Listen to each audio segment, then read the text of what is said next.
जैसा कि आपको पता है सैटरडे है आज, और सैटरडे को मैं आप सभी को वोकैबुलरीज़ की क्लास देता हूं। और यहाँ पे मैं केवल 10 वोकैबुलरीज़ लेके आया हूँ। ज़्यादा इसलिए लेके नहीं आया क्योंकि याद करने में और यूज़ करने में, यूटिलाइज़ करने में, रिमेंबर करने में बहुत ज़्यादा दिक्कत होती है। अगर ज़्यादा इकट्ठी चीज़ें मिल जाएँ तो उसको डाइजेस्ट करने में प्रॉब्लम खड़ी होती है, ठीक है। तो इसी प्रकार से मैं यहाँ पे आपके बीच 10 वोकैबुलरीज़ लेके आया हूँ। कुछ स्टूडेंट्स को डाउट हो रहा है और कुछ स्टूडेंट ये भी कह रहे हैं कि भैया इनको हम याद कैसे करेंगे, क्योंकि ये कहीं ना कहीं बहुत बड़े बड़े शब्द हैं। तो मैं आपको बताना चाहूँगा, आप ही इस संसार में नहीं हो जो इन शब्दों को आज पढ़ने जा रहे हो। लोग पहले से ही पढ़ के बैठे हुए हैं, उन्होंने पहले ही इन सभी वर्ड्स पे, इन सभी वोकैबुलरीज़ पे काम कर रखा है, ठीक है। तो आप लोगों को भी मेहनत करनी है ताकि आप लोग भी अच्छी तरीके से इन चीज़ों को, इन वोकैबुलरीज़ को अपने स्पोकन में और अपने रिटन में यूज़ कर सकें, राइट। तो पहला हमारा वर्ड क्या है, इसकी राइट प्रोनाउंसिएशन क्या होगी, कौन बताएगा यहाँ पे? आदित्य तुम बताओ, हाँ बताओ क्या होगा राइट प्रोनाउंसिएशन, क्या होगी इसकी? लो माइक ले लो, मैं माइक दे देता हूँ आपको। इसकी राइट प्रोनाउंसिएशन मुझे बता दो। हमारे पास दूसरा माइक भी है, ड्यूल कैमरा है, ड्यूल माइक है हमारे पास, कैमरा नहीं, एक ही कैमरा है, ड्यूल माइक है, ये लो। अब बताओ इसकी राइट प्रोनाउंसिएशन क्या होगी? सर मेरे हिसाब से इसकी राइट प्रोनाउंसिएशन होगी malevolent. Okay, and Nikhil? Malevolent बोला आपने, ठीक है। Malevolent. आप बताना। मेलेवोलेंट। ओके, नेक्स्ट कौन बताएगा? ओके, प्रभास आप बताइए। सर इसका इंग्लिश में मेल वॉलेंट है, लेकिन अगर इसका हिंदी मिला है तो आदमी का मतलब वॉलेंट होता है कि हिंसक, वैसा शब्द है सर ये। नहीं, देखो ये क्या है ना कि बैठ जाइए, मैं बताता हूँ आपको। हम ना सीधा मेलेवोलेंट पढ़ेंगे, इसको क्या पढ़ेंगे? मेलेवोलेंट, राइट। मेलेवोलेंट पढ़ेंगे, राइट। वैसे तो आप सिर्फ अगर इसको पढ़ोगे तो ये मेल होता है, मेलवोलेंट, ठीक है। मेलवोलेंट पूरा मिला के पढ़ने पे उसका साउंड चेंज हो जाता है, ठीक है, मेलवोलेंट हो जाता है, राइट। तो यहाँ पे मेलवोलेंट का मतलब क्या होता है? दूसरों का बुरा चाहने वाला, राइट। तो मेलवोलेंट मतलब दूसरों का जो बुरा चाहता हो। अब यहाँ पे मैं कुछ सेंटेंसेस आपको फ्रेम करके बताऊंगा, इस वर्ड को यूज करके 102 सेंटेंसेस में बात खत्म कर दूंगा अपनी, जिसमें मैं पहले कहूँगा कि one of my friend, I have many friends, right. One of my friend is malevolent. मैं जिस क्लास में पढ़ता हूँ, in which class I study,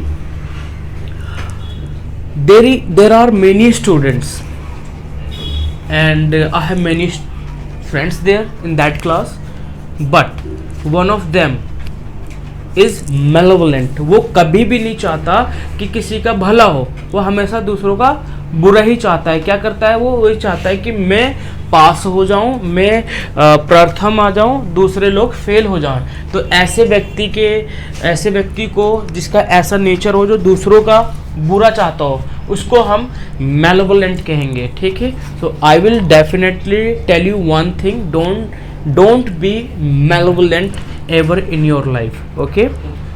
B helpful for others and kind as well, right. तो यहाँ पे हमारा मेलेवोलेंट कंप्लीट हुआ। मेलेवोलेंट से हमने समझा कि जो दूसरों का बुरा चाहता है, राइट। अब यहाँ पे देखिए, यहाँ पे इस शब्द को कैसे प्रोनाउंस करोगे आप, राइट। ओके, आ जाओ गिरी, आप आ जाओ यहाँ पे, ठीक है। Benevolent. Okay, right. Right pronunciation है बेनेवोलेंट, जैसा कि गिरी ने बोला। यहाँ पे इसको हम पढ़ते हैं बेनेवोलेंट, राइट। तो बेनेवोलेंट का मतलब होता है दूसरों का भला चाहने वाला, ठीक है। बहुत सारे लोग आपके सोसाइटी में होंगे, ठीक है। कुछ लोग मेलेवोलेंट नेचर के होंगे और कुछ लोग बेनेवोलेंट नेचर के होंगे, ठीक है। जो बेनेवोलेंट नेचर के होते हैं वो दूसरों का बुरा नहीं चाहते हैं, वो भला ही चाहते हैं, ठीक है। जैसे कि अब जैसे आपके सोसाइटी में किसी की तबीयत खराब हो गई, राइट, तो वहाँ पे आप क्या करते हो? वहाँ पे आपको अगर पता चलता है, when you get to know about someone's health, ठीक है, कि डिटोरिएट हो गई है, उसकी हालत ख़राब हो गई है, तबीयत ख़राब हो गई है, तो आप क्या करते हो, आप अगर बेनेवोलेंट नेचर के हो तो आप उसकी मदद करोगे, चाहे वो पैसा देकर हो, बाय गिविंग मनी और बाय गिविंग हेल्प, ठीक है, पैसा देकर मदद करना हो या ऐसे हेल्प करना हो, ठीक है। ओके, तो यहाँ पे मेलेवोलेंट और बेनेवोलेंट दोनों का ही क्लियर हो गया है, ठीक है। अब इसकी तीसरे वाले की राइट प्रोनाउंसिएशन क्या होती, कौन आएगा, कौन बताएगा, कौन बताएगा? तो आप बताओगे?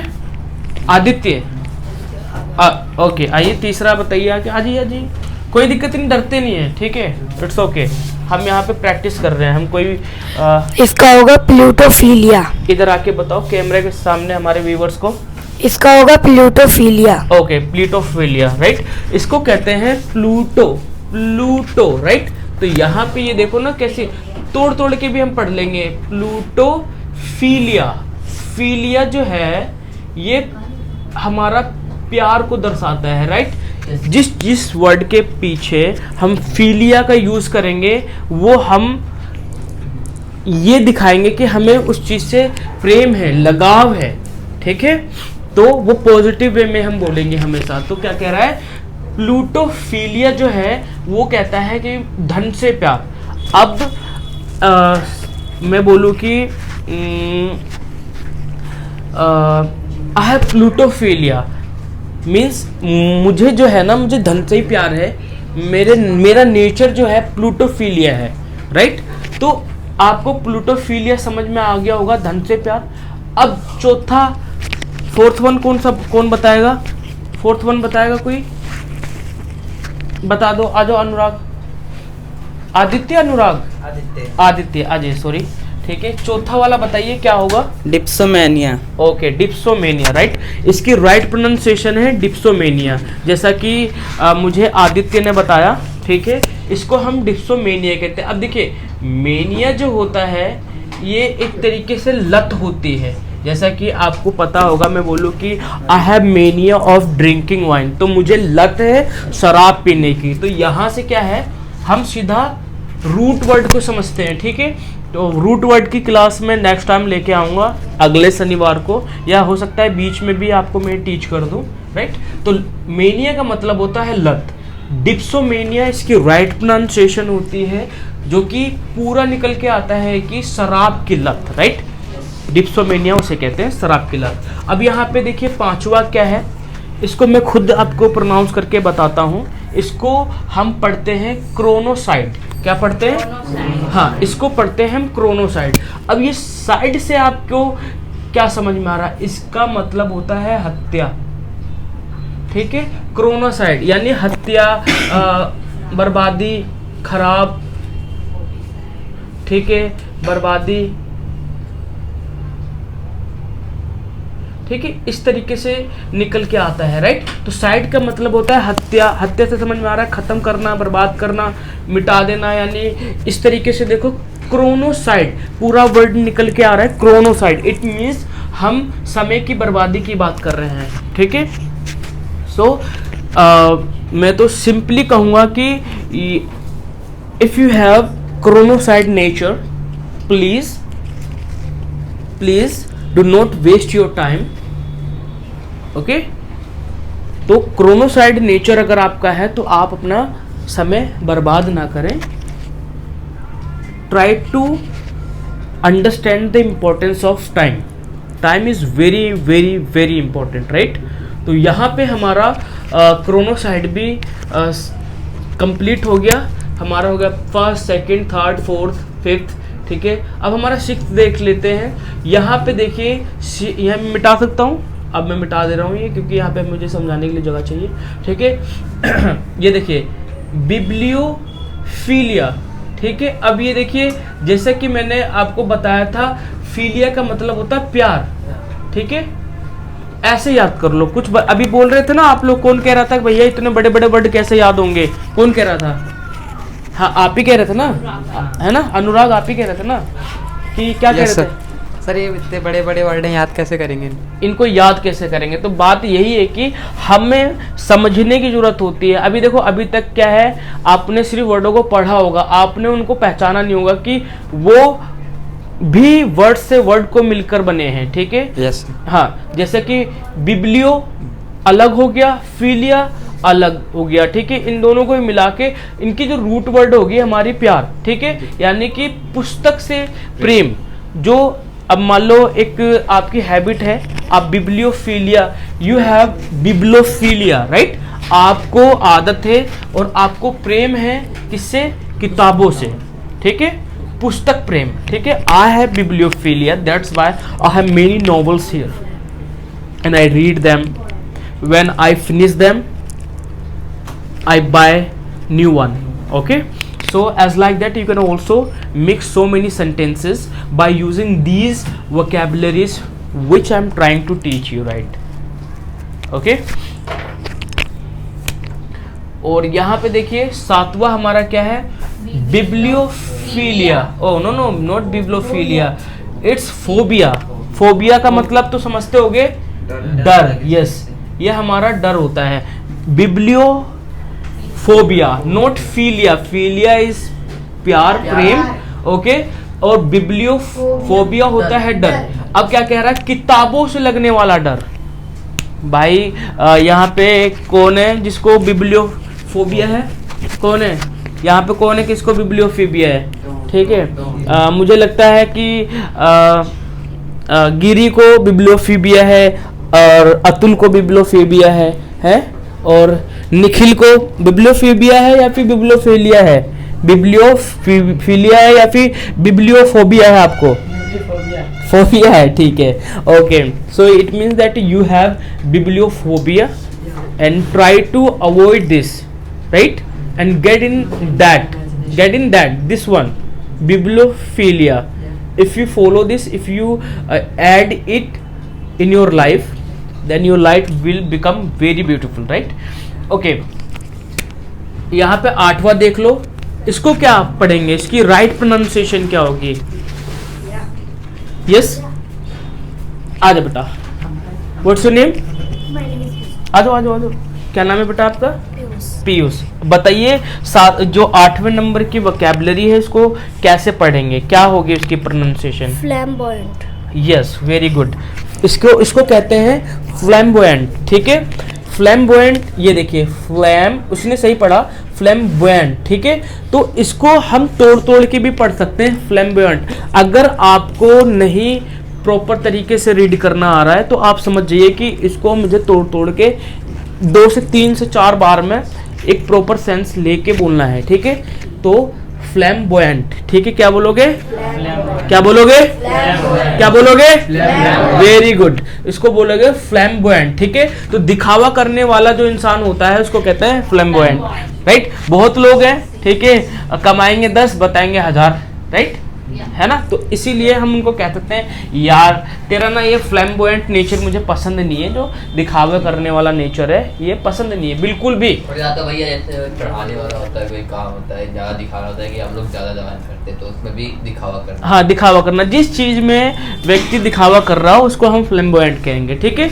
यानी चीज़ में नहीं, उसका नेचर है वैसा, वो पर्टिकुलर बंदा ही ऐसा है, फ्लैम्बॉयंट है, ठीक है? अब देखिए हमारे पास 2 लास्ट के बच्चे हैं, ठीक है? तो पहले नोवा हम कंप्लीट कर लेते हैं, जो ड्राउजी, नींद में। अब मैंने बोला यार वो आफ्टर डूइंग हार्ड वर्क और मेहनत करने के बाद जो भी है मैं क्या करता हूँ, मुझे आई फील ड्राउजी जब मैं पढ़ता हूँ, when I read my book I feel drowsy, मुझे नींद लगने लगती है, मैं ऊँघासा सा हो जाता हूँ, मतलब मुझे नींद सताने लगती है, ठीक है? I feel drowsy when I study at night, right? Because my exams are around the corner. तो यहाँ से आप रिलेट कर पाएंगे ड्राउजी का मतलब। आप इसको ऐसे रखेंगे, फील ड्राउजी, राइट? यहाँ पे देखिए फील ड्राउजी ऐसे रखेंगे, आई feel drowsy when I study at night. Last but the note least, उसके बाद हम खत्म कर देंगे, ठीक है। इसको क्या, इसकी राइट प्रोनाउंसिएशन कौन बताएगा? आप आ जाओ। कह रहा है बैठा हुआ है, बेटा गले को खड़ा कर लो, ठीक है। गला बैठा हुआ है, इसको कैसे बोलेंगे? मेरा गला बैठा हुआ है या फिर मेरा गला खराब है, इसको कैसे बोलेंगे? उसने बोला ना कि भैया मैं नहीं आऊंगा, सर मैं नहीं आऊंगा, मेरा गला बैठा हुआ है, इसको कैसे बोलोगे? आई हैव सोर थ्रोट, क्या बोलोगे? Very good. इसी तरीके से अतुल आप आओ, आ जाओ शाबाश, आ जाओ, नहीं डरते नहीं है, you can try. If you try, then you will definitely learn. If you don't try, you cannot learn a single word of English. So come and pronounce this word, okay? इसको भैया अगास्ट बोलेंगे। हाँ, तो बहुत बढ़िया बोला ना। क्या बोलेंगे बताओ हमारे व्यूवर्स को? अगास्ट। क्या बोलेंगे? अगास्ट बोलेंगे। वेरी गुड, अगास्ट कहेंगे। क्या बोलेंगे? अगास्ट, ठीक है। तो डरना नहीं है, ठीक है। Just you need to take your step ahead, that first step will lead you towards the success. Clear है? आप डर गए, बैठे रहोगे, मन में चल रहा है कि यार मुझे तो आता है आता है आता है, पर वो अंदर ही रह जाएगा, वो निकल के नहीं आ पाएगा। जब नहीं निकल के आ पाएगा तो फिर मामला सारा खराब हो जाएगा, ठीक है। अब देखो, अघास्ट का मतलब होता है भौचक्का। अब मैंने बोला यार मैं उस एक्सीडेंट को देखकर भौचक्का हो गया, है ना, इतना खतरनाक एक्सीडेंट था वो, मैं उसको देख के भौचक्का हो गया। तो निखिल, इस पे कैसे आप सेंटेंस बनाओगे? एक सेंटेंस आप बना के दिखा दोगे? आप बना दोगे इस पे एक सेंटेंस? आ जाओ आ जाओ। Practice makes man perfect, okay. Come here and translate by using this word अघास्ट। When I seen that accident, Look there, look at the camera, okay. When I seen that accident, I went aghast. I went aghast, okay. So यहाँ पे इस बच्चे ने गो के साथ use किया। किसके साथ यूज किया है? गो के साथ, ठीक है। गो अघास्ट का यूज किया है, ठीक है, ऐसे करके। तो आप भी गो के साथ यूज कर सकते हो जाना, भौचक्का हो जाने के सेंस में, ठीक है। मैंने बोला, मैंने I saw an accident, after that I went अघास्ट, मैं भौचक्का हो गया वो एक्सीडेंट देखकर, ठीक है। When I so that accident, मैंने जब उस एक्सीडेंट को देखा, आई वेंट अघास्ट, ठीक है, मैं भौचक्का रह गया या फिर मैं हो गया, ठीक है। तो आज की क्लास में सारे वर्ड मीनिंग्स आपको समझ में आ गए? यस और no? Very good. I hope कि आप इसको अपनी स्पोकन और रिटन में यूज करेंगे और अपनी इंग्लिश को और भी अच्छा कर पाएंगे।